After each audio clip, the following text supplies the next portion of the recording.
Election چاہ رہی ہے وہ انتشار نہیں چاہتی، کیونکہ انتشار تو وہ چاہ رہے ہیں جو الیکشن سے بھاگ رہے ہیں، اور یہ جو بھاگ رہے تھے الیکشن سے یہ ساروں کی مل کے سازش تھی۔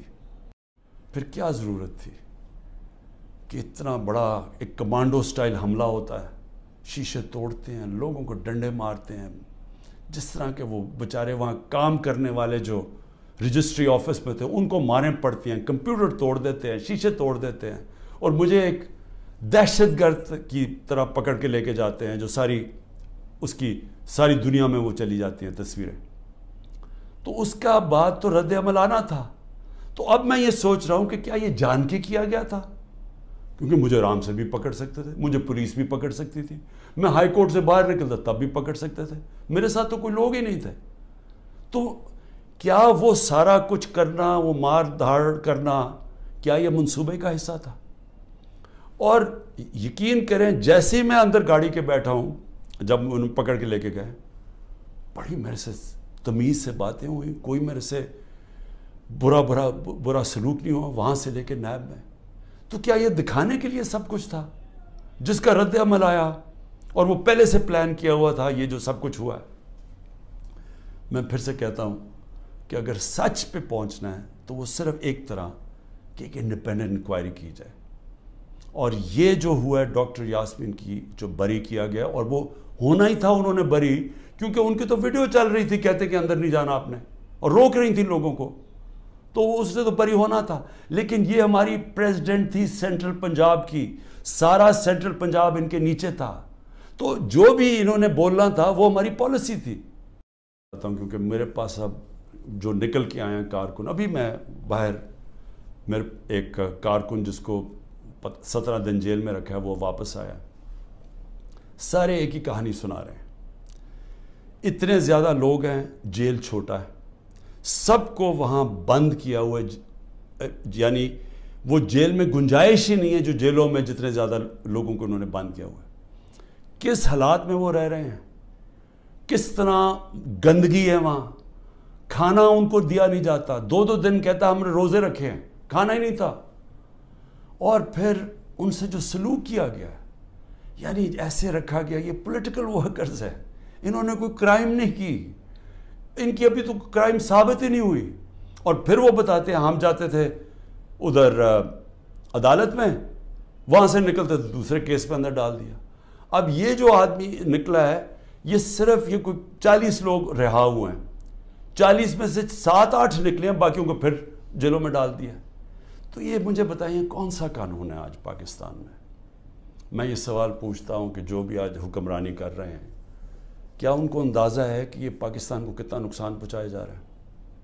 ٹھیک ہے، تحریک انصاف کو کمزور کیا جا رہا ہے، توڑا جا رہا ہے، لوگوں کو دھمکیاں دے کے چھڑوائی جا رہی ہے پارٹی، گھروں میں گھس جاتے ہیں، اگر وہ نہیں ملتے تو ان کے جاننے والے یعنی خاندان کے لوگوں کو پکڑ کے لے جاتے ہیں، اگر وہاں کوئی گھر میں کوئی نہیں ہے تو ان کے پھر جو رشتہ دار کہیں رہ رہے ہیں، بہنیں رہ رہی ہیں، ان کے اوپر پیچھے پڑ جاتے ہیں، ان کو اٹھا کے لے جاتے ہیں، پھر بزنسز تباہ کر رہے ہیں، جو حماد اظہر کی فیکٹری بند کر دی ہے، اور بھی میں سب کا بتاؤں کہ جن کے ہمارے جن کے کاروبار تھے، کاروبار بند کر دیے، عاطف خان کا کاروبار 100 سے زیادہ لوگ وہاں کام کرتے تھے، وہ بند کر دیا، وہ ایکسپورٹ کرتے تھے چیزیں، وہ رہ گئی بیچ میں۔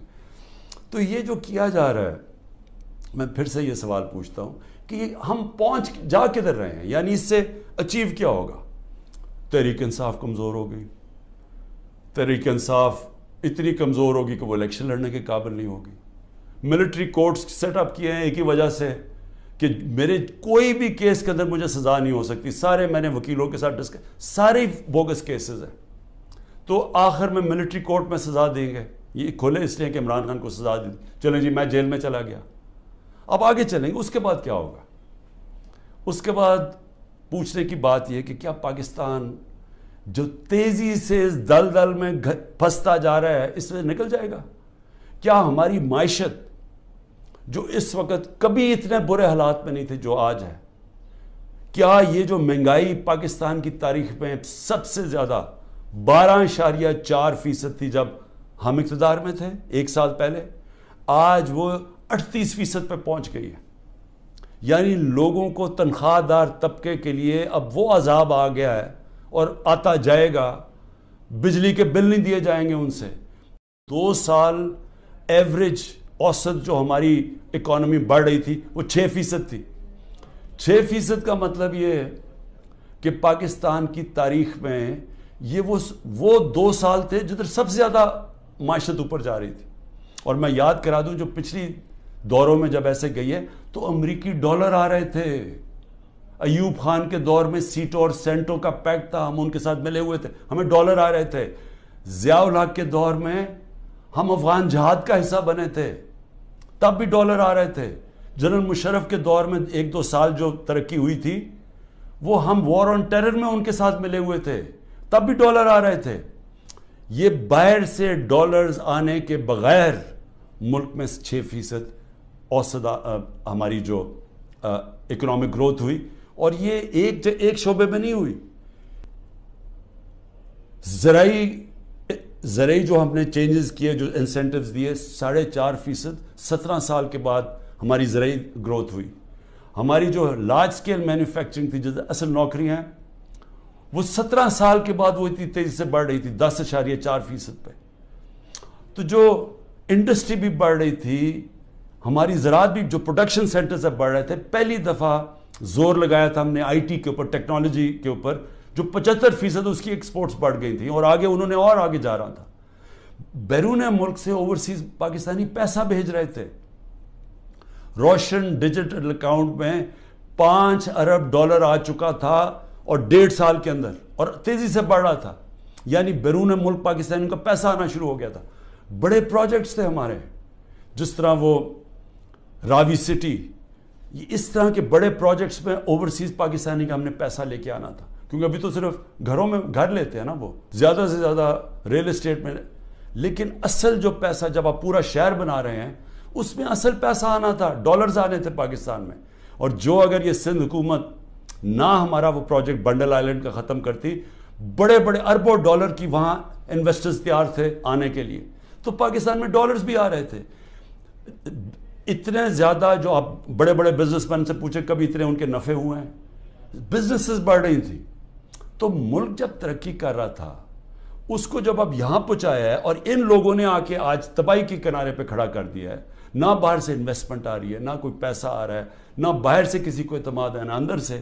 تو کیا انہوں نے ان کو اب آگے لے جا کے ملک ٹھیک کرنا ہے؟ سہم گئی ہے, ان کو ڈرایا دھمکایا جا رہا ہے, ججز کو ٹیلی فونز کال جا رہی ہیں, ان کے اوپر ٹیپیں دکھائی جا رہی ہیں بلیک میل کے لیے, یا آپ کے ٹیپیں ہیں, یا آپ کے اوپر یہ کوئی کیسز بنائے ہوئے ہیں. وہ گھبرائے, سہمے ہوئے ہیں.